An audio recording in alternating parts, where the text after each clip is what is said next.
Ito ang Broad Streamcast Communicators, ang naiiba at kakaibang plataforma sa digital broadcast.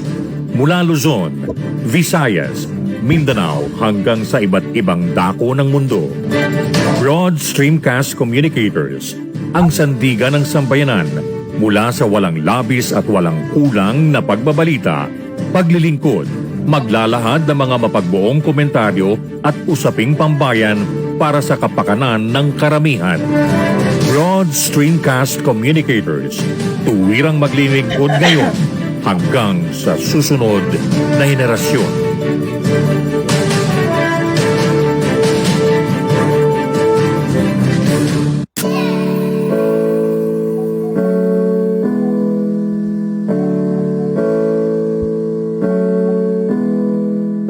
Buhay Online, chikahan at kaalamang pangkabuhayan.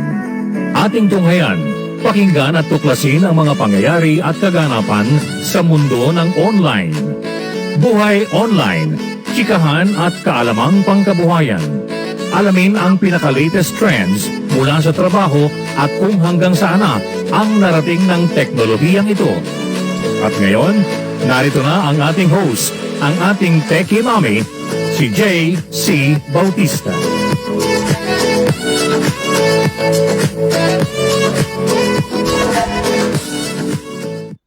Hello everyone, happy Monday. It's August 16.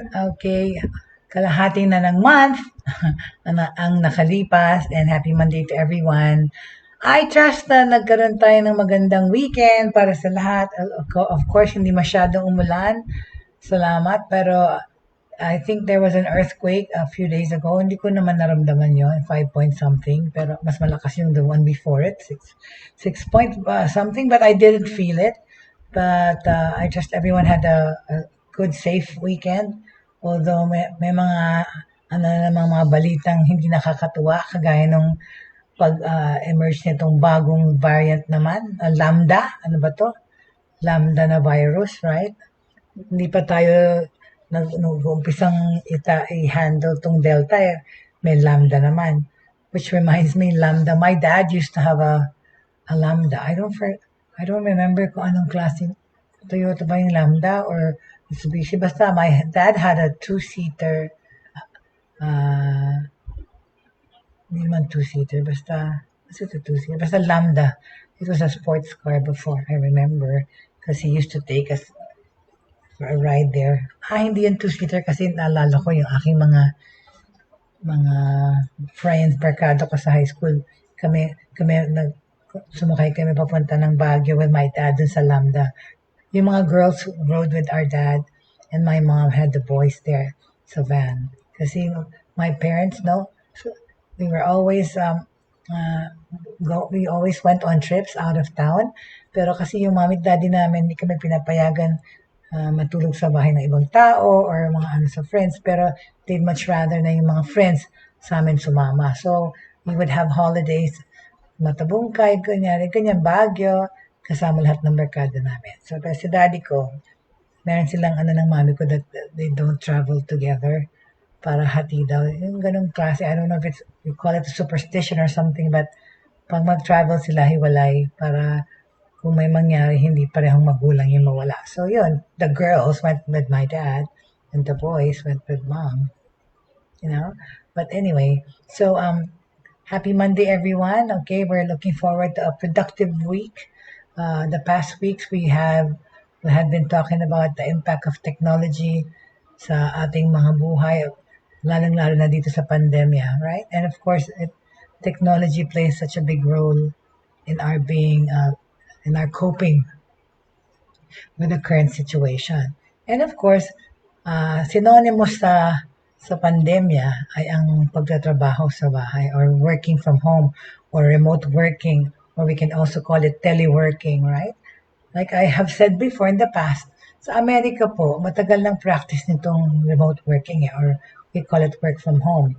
Diyan yung acronym nowadays, WFH or working from home. This has been an old practice in America. Of course, Just a bit of ano lang history, as I lived in the States for 14 years, okay? And in America, years ago pa, before pa, ano na yan, yung mga big corporations, we call it pa nga ano, parang a psychological break or mental break. Kasi, you know, yun na naman sa Amerika, lahat, tinitingnan lahat ng aspects, no? Ang kumpanya para, kasi doon uso ang ano sinusu. Uso doon ng demanda sa Amerika Sa workplace, sa lahat. Doon nga, pag nadulas ka sa isang restaurant, o kanyari na nabugok yung ulo mo or na ano ka, pwede mong isu yung restaurant dahil nadulas ka dahil basa yung kanilang floor. Hi there, Jake. Good morning. Thank you for joining me. And whoever else is joining me that I can't see the names, hello, welcome to the show, and thank you so much for joining me today.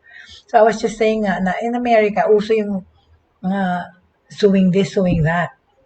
In fact, if you can unearth this piece of trivia, years and years ago, nung mas bata ako, an old lady sued McDonald's for burning her scalding herself or burning herself do sa mainit na kaping masyado ng McDonald's.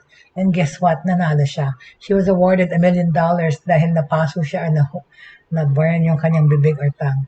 Ganun sa Amerika, technicalities. Yun nga, pag madulas ka sa isang establishment o restaurant tapos nasaktan ka, yung mga yun agad-agad mag-offer yun ng ano, kaya sa idemanda nyo, siguro, which reminds me yung story niyan, dito sa Manila, Philippines to sa Krispy Kreme, yung sister ko, si Jenny Bautista Winnicky, nadulas siya sa Krispy Kreme, isang Krispy Kreme outlet. And of course, we know that Krispy Kreme is an American company, right? So, mga franchise lang yan. American company yan. So, nung nadulas siyang ganun, nasaktan dahil ano yung elbow niya, apologize yung mga tao. Tapos makita may basado binunasan. You know what, the next day, kasi siguro natakot magdemanda siya, nagpadala ng halos isang truck ng Krispy Kreme donuts sa bahay ng kapatid ko. Ang nangyari doon, inuunahan nila kasi yung technicality na baka magdemanda kasi nga American firm. Because in the States, it's like that, really. You can sue for anything. Madulas ka nga doon sa city, kunyari sa kalye, kunyari nasa New York ka, pwede mo demanda yung city kasi meron mo kunyaring or pipe na naka-usle sa kalye. Doon, you can demanda for anything. Which is, naman, naalala ko tuloy yung mga scam. Ito naman, sad to, no? Kasi mga Pinoy's involved dito. Because nga doon sa Amerika, uso yung demanda. There was a time, I think in the early 80s, or in the 80s, that nauso yung mga staged aksidente or car accidents or na magpapa-physical therapy ka.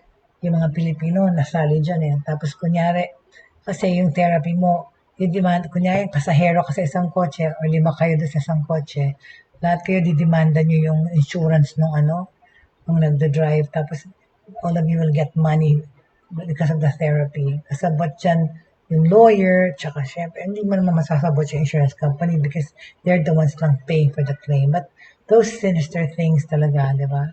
Mga ganong scam na, kunyari, magpapabangga, tapos hindi naman masyado nasaktan, pero magpapapiti, para nga yung fee ng doctor kasama dyan. Anyway, tama na yung ganang trivia. Pero naalala ko lang kasi talaga, nasa Amerika, dinidemanda for anything. So, which, napag-usapan natin yan kasi nag-umpisa yan sa pag-work from home. Nasa Amerika, matagal nang pinapractice yung work. At noon, employees were allowed, kunyari, to take a 1-day mental leave parang to refresh herself o sa bahay siya magtrabaho. And then, through the years naman, in-experiment din sa Amerika kasi yung some days or 1 day you can work from home. Tapos most of the time nasa office ka. Matagal na yung ginagawa. Tsaka in-experiment din yung 4-day work week sa States. We would work, kunyari, you have a choice. You can work 12 hours a day, but 4 days a week. You can choose your day off. Most people choose Friday as a day off, right? Para long weekend ka, or Monday, right?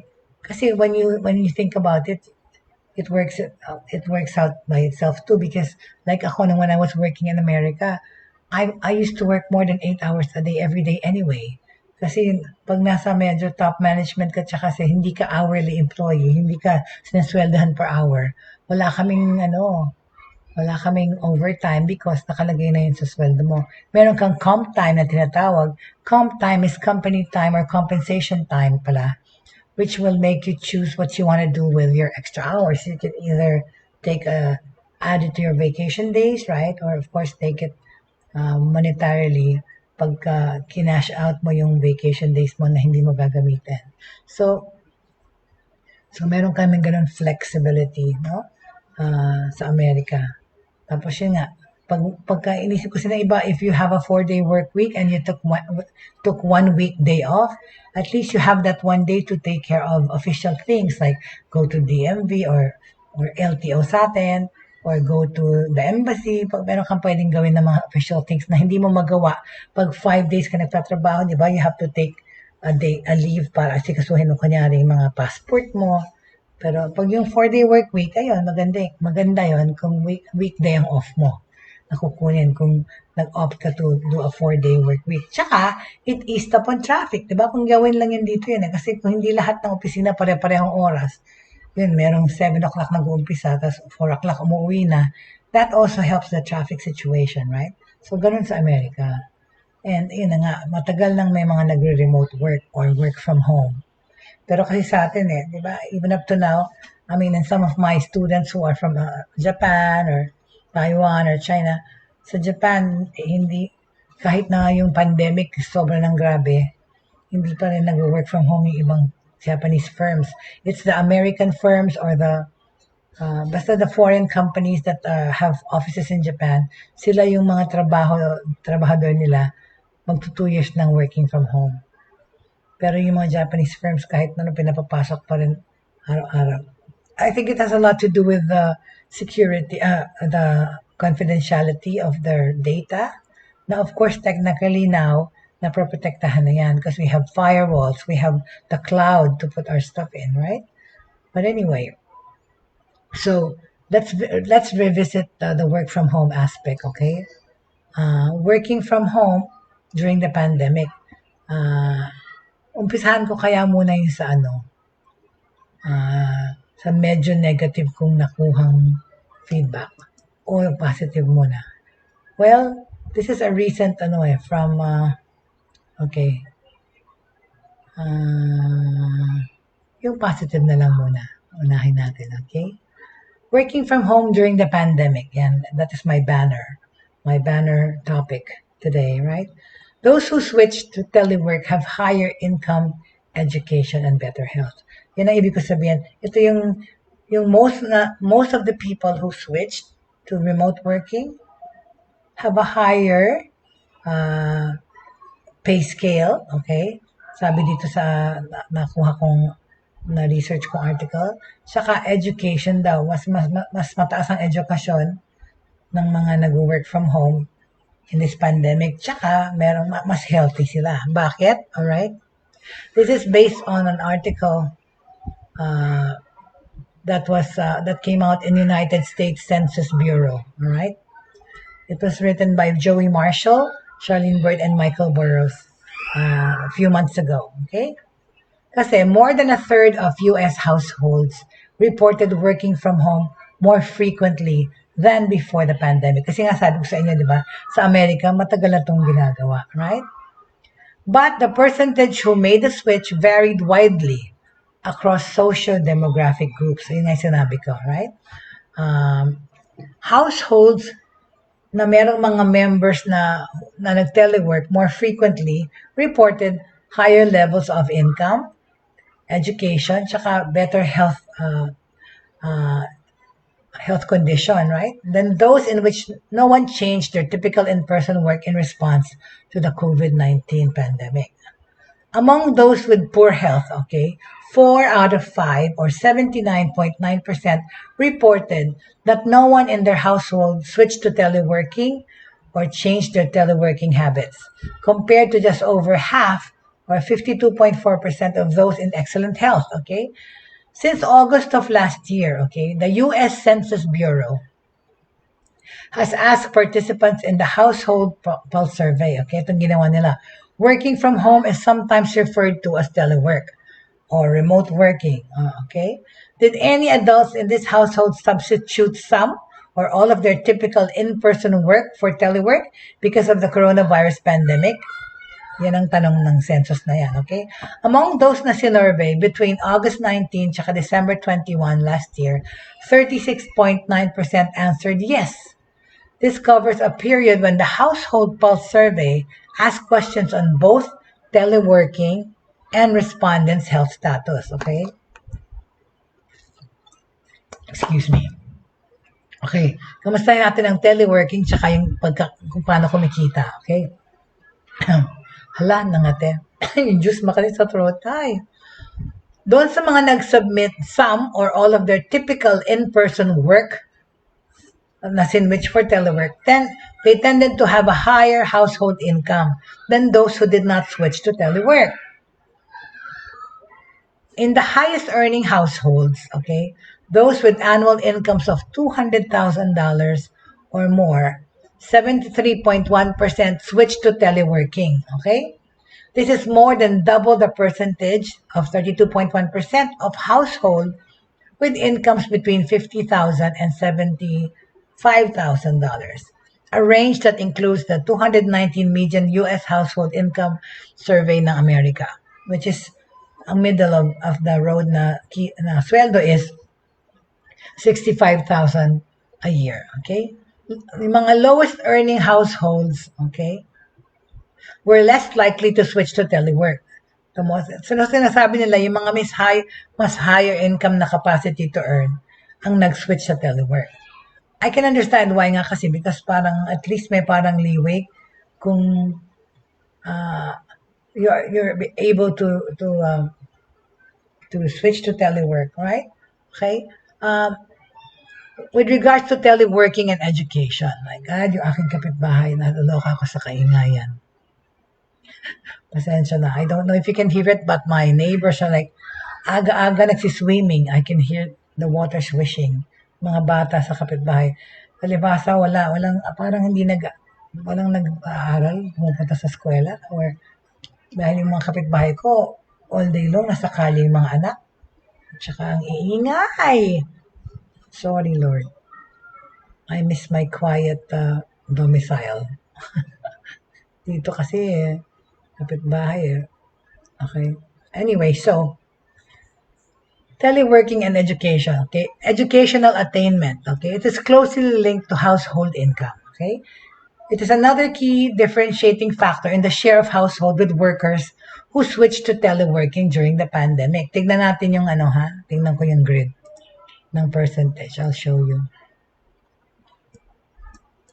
Ayan, alright? Okay, there you go. Okay.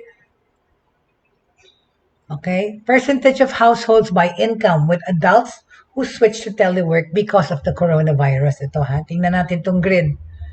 Sa Amerika to pero para magkaroon kayo na idea kung paano nga yung switch. Those with a bachelor's degree or higher were more than 3 times as likely as those with a high school education or GED lamang, only to have an adult in their household substitute in-person work for telework.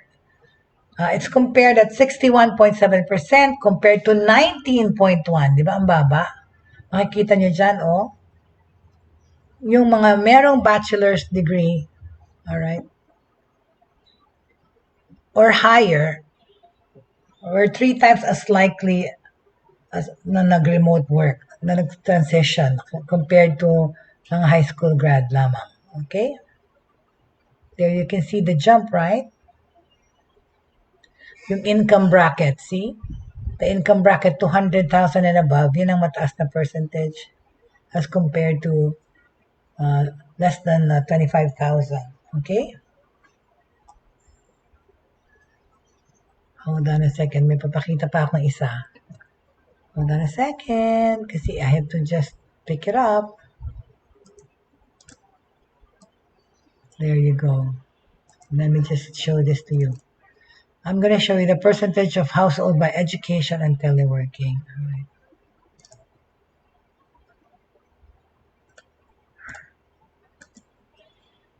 Hold on. Sorry, pasensya na. Hindi ko na-grab kanina eh.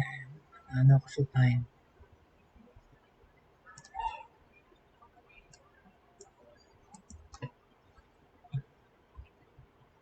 Okay.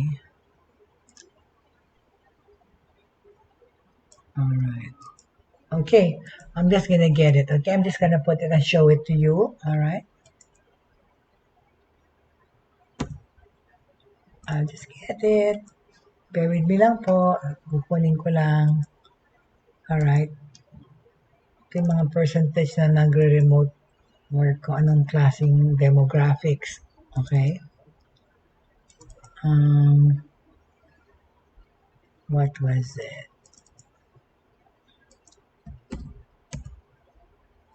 There you go. I got it.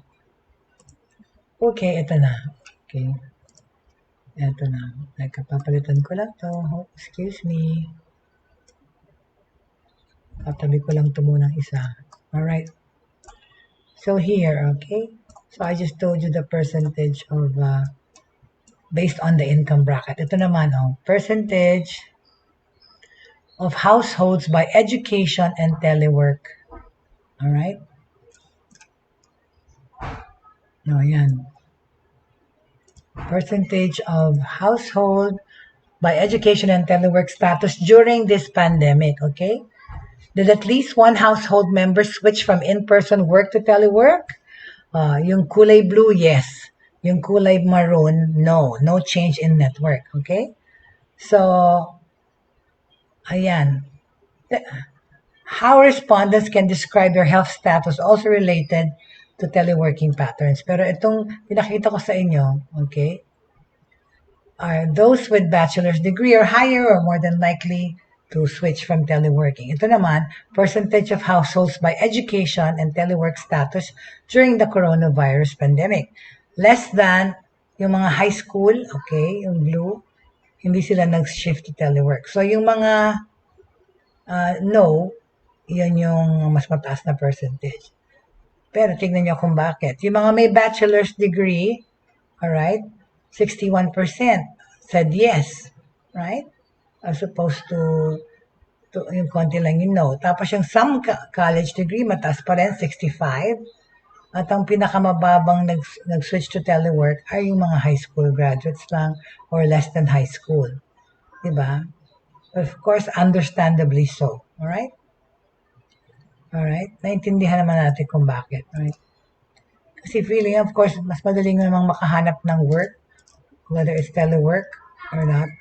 Yung mas educated, syempre, right? Mas maraming experience or expertise. Okay? So now, the next naman thing to consider is teleworking tsaka yung health ng tao, right? How did the respondents of this pulse survey react? The respondents describe their health status also as relating to teleworking patterns, okay? Talaga naman, yung ating physical makeup or yung ating health condition, naka-determine din kung mag-work from home tayo o hindi. Or if we chose to shift to working from home dito sa pandemya to. Ang obvious reason doon is of course, yung mga company na nga, di ba, call centers, tinransfer na nila yung ibang work from home. Pati yung school ko ng ESL yung dati sinara nila yung kanilang hub sa Cebu at nilipat lahat sa work from home yung mga teachers. Pero of course, pati call centers, they did that. But now, not all na, di ba? Some have returned to the offices. But a bigger percentage pa rin dito sa Pilipinas are working from home. Kasi nga, di ba, dito talagang binabawalan yung lumabas kung hindi kailangan. Tsaka kung pwedeng gawin sa bahay, pinapa-work from home. Right? And that is the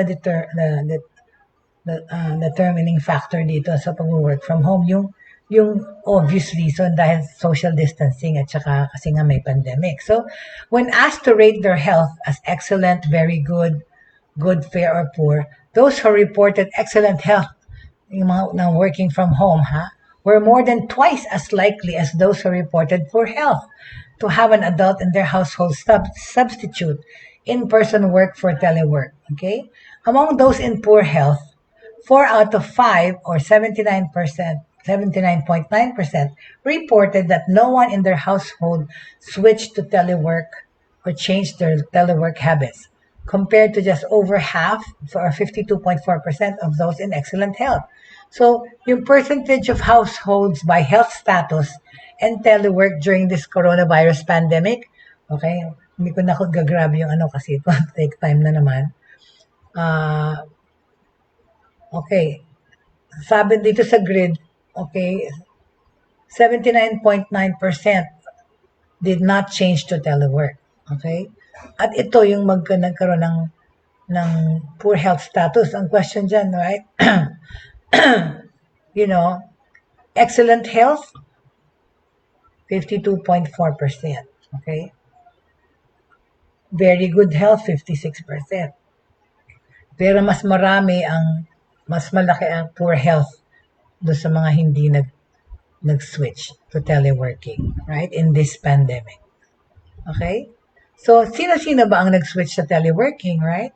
Who changed to teleworking? Anong klaseng tao or what's the orientation of what's the orientation of the people who switched to telework?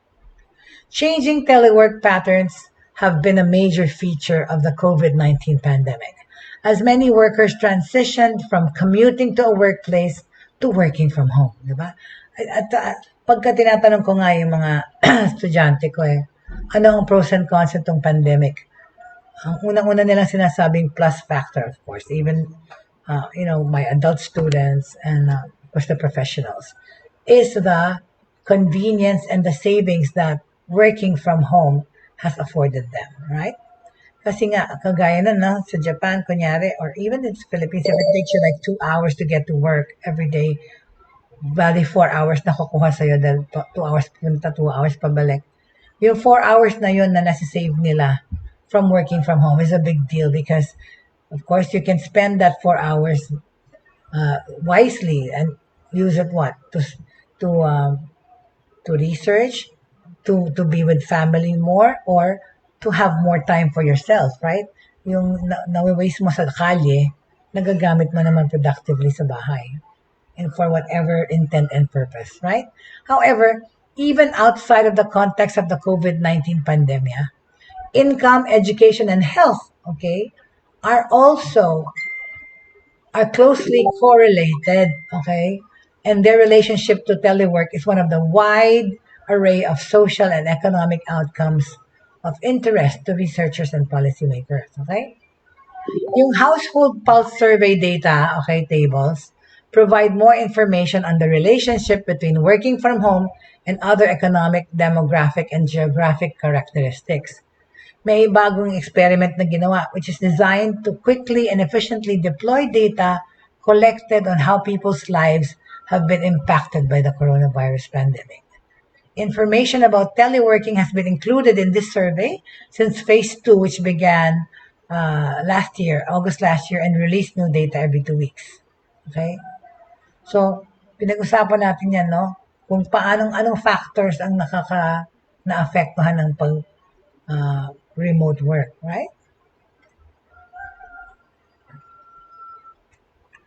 Ang hirap talaga, di ba? Pinag-usapan natin talaga itong mga remote work and the struggles that everyone... There are struggles, of course, but I think there's more good than bad that this working from home has brought to people, right?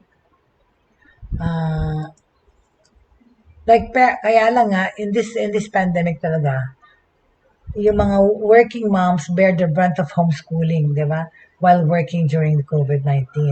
Talaga namang tayo yung naapektuhan ng malaking bagay nun Yung pag-work from home, well, kung nag-work from home ka, okay lang because, and your child, especially sa Pilipinas, kung yung mommy working from home, tapos yung anak mo nagmo-module or online learning, that works fine for you kasi hindi ka na kailangan lumayo para i-monitor yung anak mo eh, right? Kaya lang yun nga, like sa pinag-usapan natin, yung stress na napunta sa magulang, right?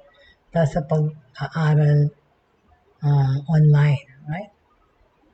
Okay? So, let's discuss, all right, life and work, okay? The blurred line of working from home, okay? Let's talk about this, okay? This is based on an article that came out in CNN just recently, August 10, okay, 2021, by George Cahiles of CNN Philippines, okay? Life and work, the blurred line of working from home, blurred, balabo, okay? Fresh, last August 10, fresh of August 10. Some people might think, okay, that working from home is a convenient step or is a convenient setup, a perfect situation to earn money and to have more time with the family. Okay, of course, those things all considered. Pero, like, for business process outsourcing worker, okay, ito, BPO worker or sa call center, ito example, si Sophie Sanchez. Sabi niya, it is convenient most of the time, but she has to make a lot of adjustments just to meet the demands for work as well as fulfill her obligations as a mother and wife. O yan, pareho kami nitong si Sophie Sanchez ng conditions. Pero of course, ako, I have been a single parent for the most part of my son's 19-year life. But of course, recently, as my story goes, I've moved to Pampanga. I'm engaged to be married to my fiance, Jenny Lakap, and now we share a home together with my son, right? So, and I work from home. We work from home. My husband to be has a food business, catering business, and also work from home. And my son is studying from home. So kami yung perfect ng pandemic working conditions, perfect peg, all right? Pero like itong sabi ni Sophie, you have to juggle a lot of things talaga when you're working from home and at the same time you're a mother and a wife, okay? Sabi niya, before, if I'm at home, I never check emails. Nothing, but of course now, okay boss, let me check. You have to compromise in a way, said Sanchez in a video chat. And totoo naman, true enough. Like today, this morning, I was just discussing with my Japanese student, okay, my regular Japanese student who owns her own business, right? And we were saying that ang technology talaga helps a lot in a lot of ways, pero like dapat sana meron din mga technology etiquette, like 'di ba? Kasi nga like ito, sinasabi ni Sophie, yung boss niya chinecheck siya or kinakausap siya kahit na off hours na. Yan ang niyan because of technology and how robust and how accessible it is to everyone. 'Di ba? Te-text ka ng boss mo pag nakita ka online, alam ganyan. Kaya kaya nauso yung ghosting or pag binukas mo kasi yung messenger mo or yung Facebook mo, pag nakita mo kasi, pag natignan mo kasi yung tinext niya, it shows as seen, right? So wala kang lusot na hindi mo nabasa eh. So ang naiinis lang ako kasi sometimes, right? You see people messaging you at 2 a.m., 3 a.m. Pag ikaw, yung phone mo may notification bell or ilaw or vibration, yan, yung mga adik sa internet at cellphone at date at na yan, hindi mapakali pag nakitang nag-vibrate yung phone kahit na this oras, kung gising pa, titignan. Pero like with me, even if gising ako at nakita ko nag-message ng ganong oras, my gosh, hindi ko papansinin. Ayokong i-click. Nakikita ko lang yung heading at oras, naiinis na ako eh. Kasi, yes, I liken this to an example na talaga when my mom, God rest her soul, before, telepono pa uso, physical phone. Parang, pag may tumawag ng past 9 o'clock, galit na yung mami ko talaga, huwag mong sagutin yan. Hindi na ba natutulog yung mga tao yan? Kasi nga, yun na nga eh. We are not mindful na of people's time, right?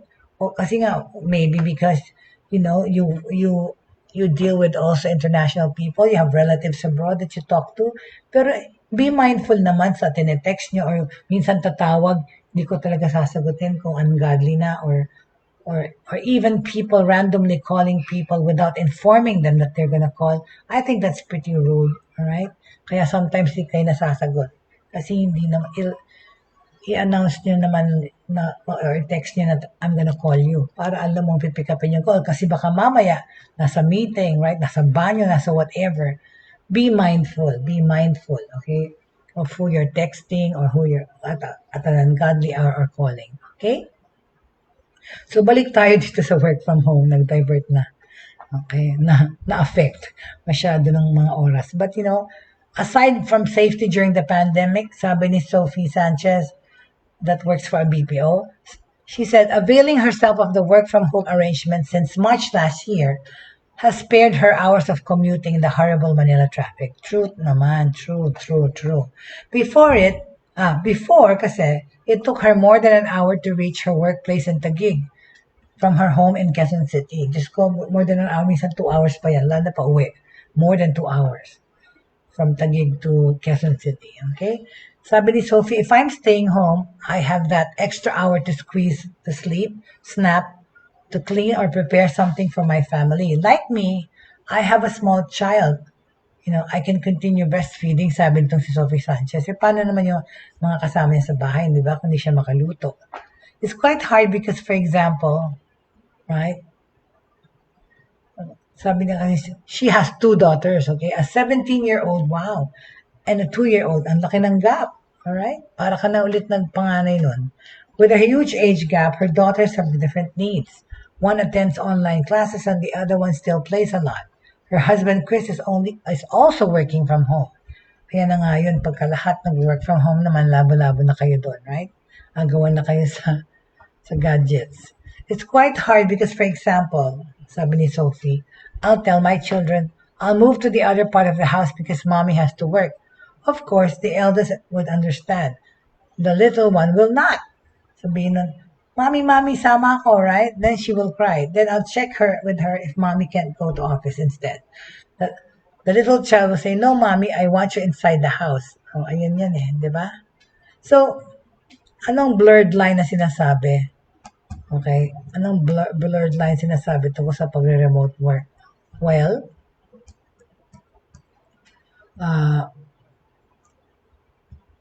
hold on a second, I lost my footing. Dr. Agnes Casino of the National Center, Monday.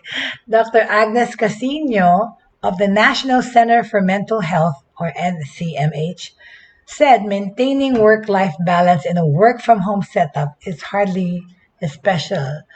Setup is especially hard when one has to take on different roles of different times in the same place. True, my goodness. Kung lahat nag-work from home, mga araw sa bahay, kawawa yung nanay talaga na dahil na-overwhelm na kami para gawin lahat para sa lahat. Gawin lahat para sa lahat. Iboto ang mga working home nanays. Ngayon, it's work from home nanays, right?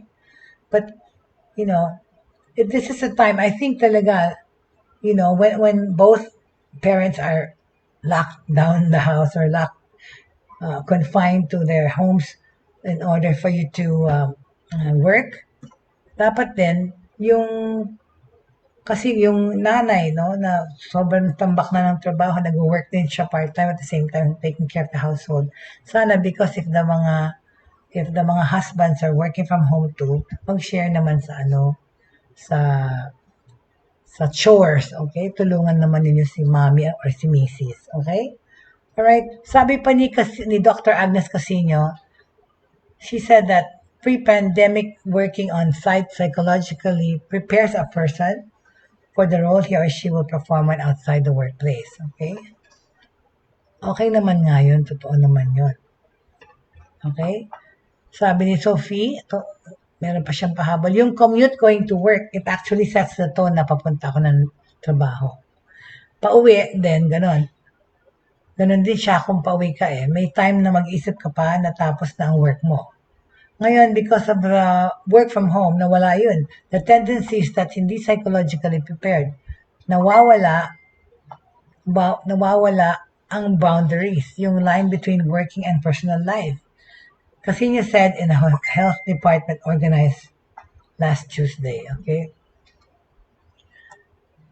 The commute going to work, it actually sets the tone. If the same when heading home, you get to think that your task is just beginning or it's done for the day. But it doesn't happen when you're working from home. You're not psychologically prepared. The boundary between work and personal life is gone. Okay?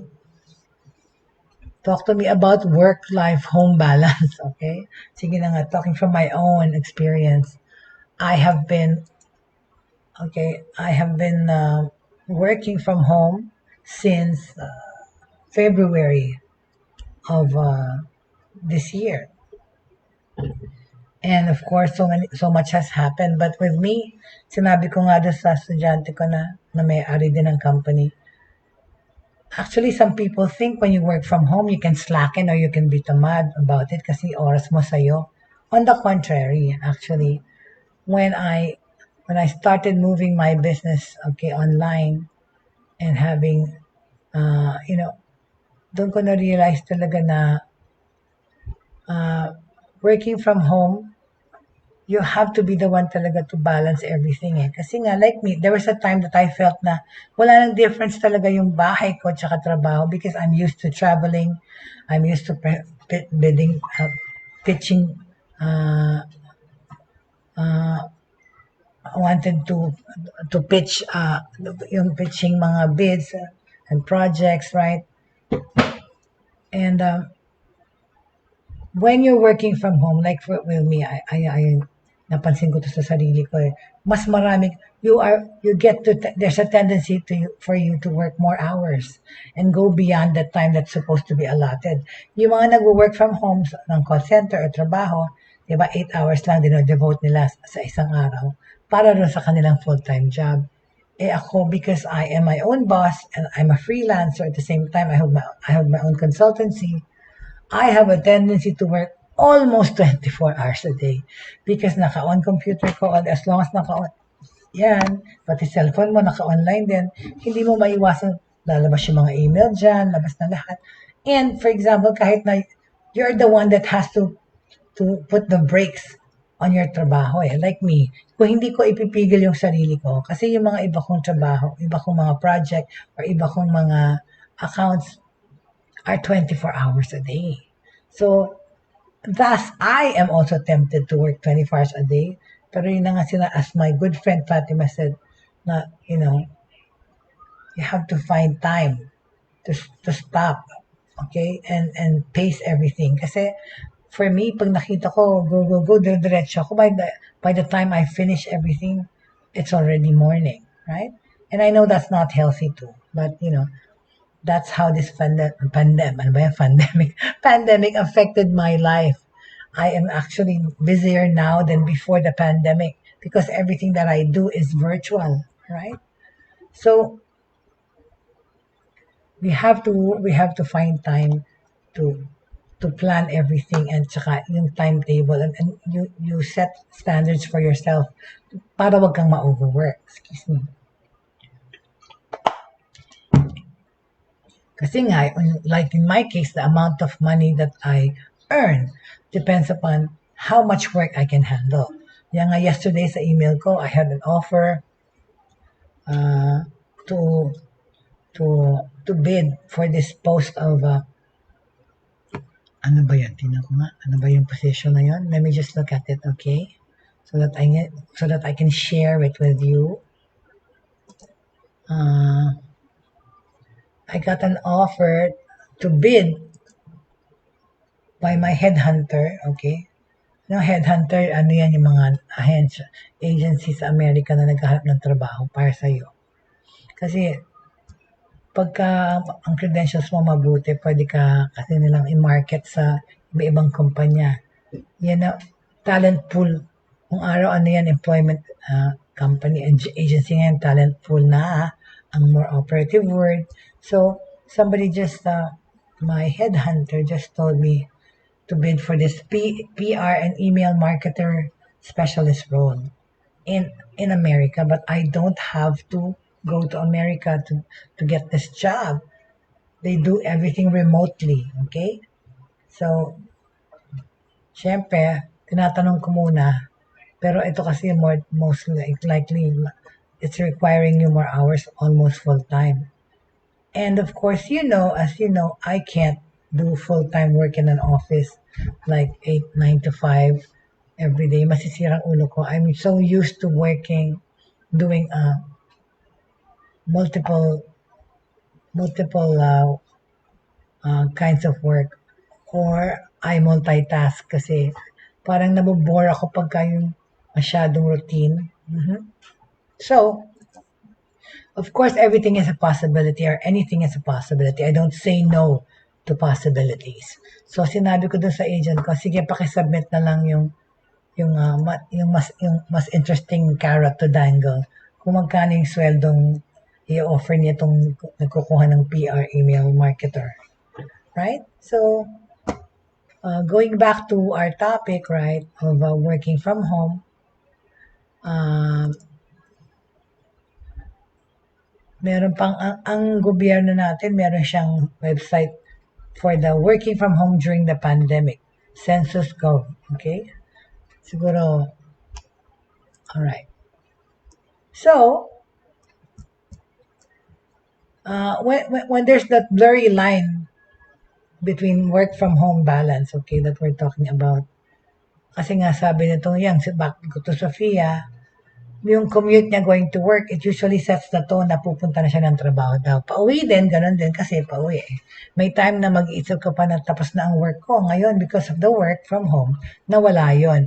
The tendency is that hindi ka psychologically prepared. Nawawala ang boundaries. Yung line between working and personal life mo, kinocross na yon because yung health department, wala ka ng ikaw ang nagsaset ng boundaries sa sarili mo dapat right? Pero sabi nga nito si Sophia, because of the work from home, nawala yung kanyang privacy. And the tendency is that hindi ka psychologically nga prepared. So nawawala yung boundaries. The commute going to work, it actually sets the tone. It's the same time when heading home. You get to think that your task is just beginning or it's done for the day. But that doesn't happen when you're working from home. Hindi mo to ma-figure out. You're not psychologically prepared nga, okay? So the psychiatrist said from this survey, creating a daily routine may help a person working from home cope with the situation. Kasi naman talaga yung iba nasisiraan na ng bayad sa working from home, and then they're not allowed to go outside. If space permits, Casino said it's good to establish a specific work area. For example, kunyari sa dati mong trabaho, you wake up at 6 a.m., di ba? Gawin mo pa rin kahit work from home. You dress up, maligo ka rin, prepare the way you do it before. For those with children, you're also able to inform the children that I'm here with you, but I'm still working, all right? The same way when you're attending to your class online. I'm working alone. You have to explain to children para di ka ibabother, okay? So, for Sanchez, being able to attend her children's needs is a great advantage of working from home. Okay? I sympathize with that, okay? And I agree. But her utmost priority is still her family's safety, especially with the threat of the coronavirus, okay? Weighing the pros and cons, both Sanchez and Casino agree that time management and having a day structure that is workable for all the family members, okay? And somehow get a semblance of work in this try and challenging period. But that's what I'm trying to say. Kung gusto mag-online lessons, right? Kunyari ang anak mo, 4, hindi sila sabay-sabay lahat. Siguro meron kayong 2 or 3 gadgets na i-divide between them. Then when the other one is finished, paggamit na lang. So how do we seek help in this pandemic? Okay? Dr. Casino said different circumstances brought about by the pandemic, one way or another, have affected the mental health of people. Totoo naman yan talaga. Maraming na-depress. Sa ibang bansa, nag-suicide pa dahil na-depress sila. Pero ang odd thing is, like yung sa ibang bansa, di ba, working from home, stressful sa iba, okay? Pero yung stresses na dinala ng pandemya is because nga mga nawalan ng trabaho, at tapos yung sa education, naging sa Philippines, walang nagbukas na eskwela, so the kids have to study from the home and keep the mom company. But actually, hindi mo, parang wala ka ring nadagdag na kasama sa bahay. Kunyari, kung nag-aaral sa bahay kasi, dagdagan pa yung responsibility nga ng parent to monitor the child who's learning. Okay? So, Dr. Casino said different circumstances brought about by the pandemic. One way to led to the mental health issues that the people, children or professionals are experiencing nowadays in our lives. Okay. Sabi ni Dr. Casino, seek help. Dr. Casino said different circumstances brought about by the pandemic, one way or another, have affected our mental health as a people. The psychiatrist cited the year 2020 or last year, which found that a fourth of Filipino residents reported moderate to severe anxiety during the early phase of this pandemic. Oo nga. Tsaka yung mga nagpanic buying, kaloka. A sixth reported moderate to severe depression and psychological impact. All right. With this said, okay, we should see that there's nothing wrong with seeking help when things are starting mentally. If you're starting to be drained mentally, or there's places that you can ask for help. Okay. All right. The NCMH is offering counseling service over the phone. So, message me na lang para mabigay ko sa inyo yung mga phone numbers. Okay? So, the work from home has challenges in this new normal. All right? So, we will go over that, continue to go over that tomorrow. So, our subject matter is working from home, how it's impacting our lives, and at the same time, working from home will also tackle how we can do that effectively in this pandemic to work from home.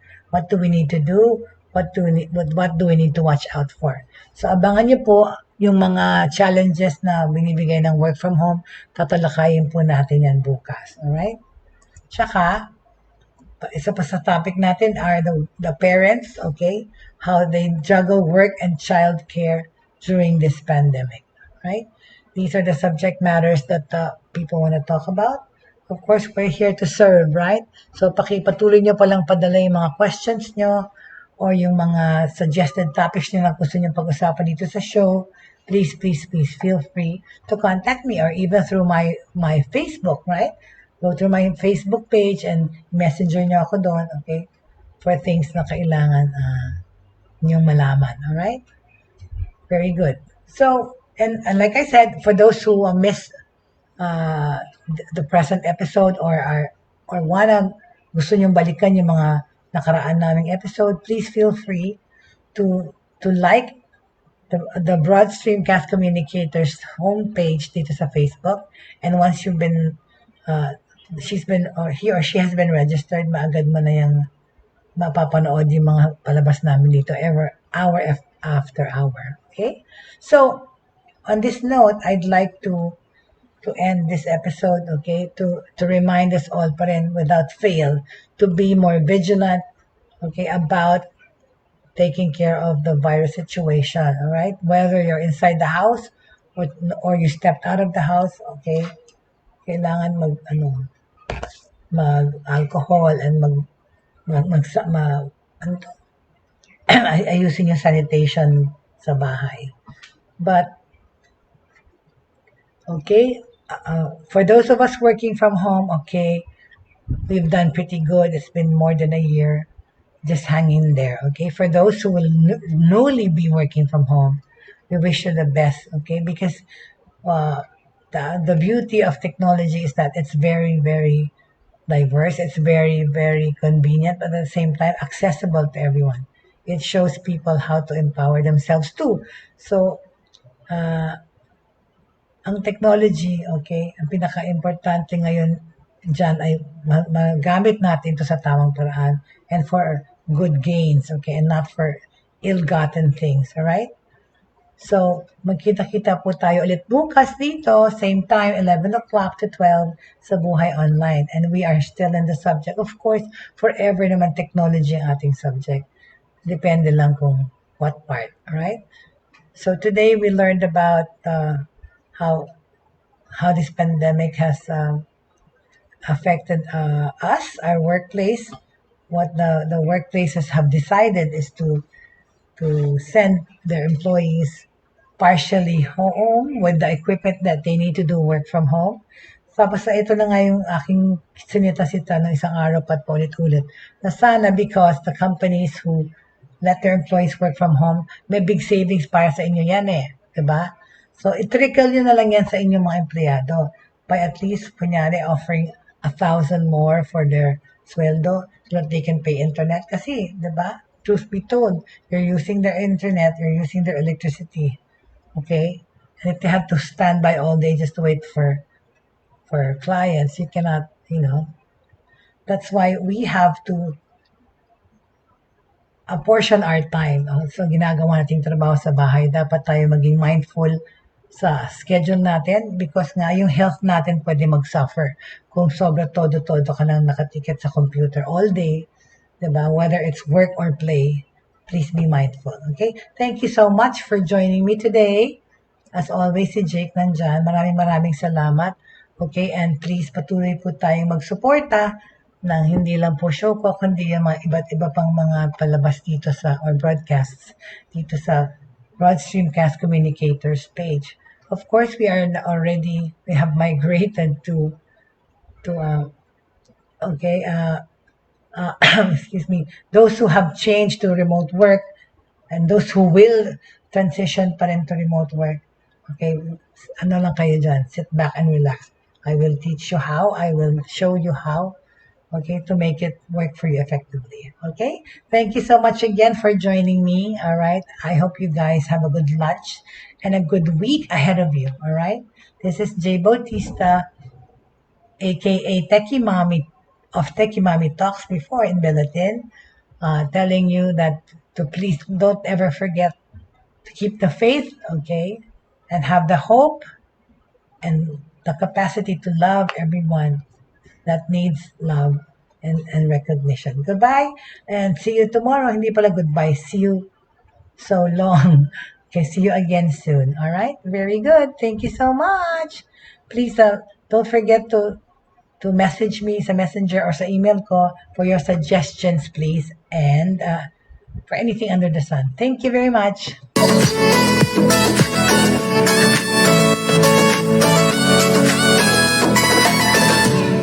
Inyong natunghayan at napakinggan ang mga makabagong pamamaraan sa mundo ng online sa pamamagitan pa rin ng Broad Streamcast Communicators.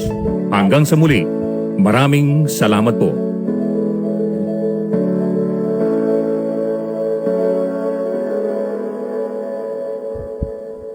Sino bang may birthday? I forgot. But anyway, thank you so much for joining me. I will see you tomorrow. God bless everyone. Thank you.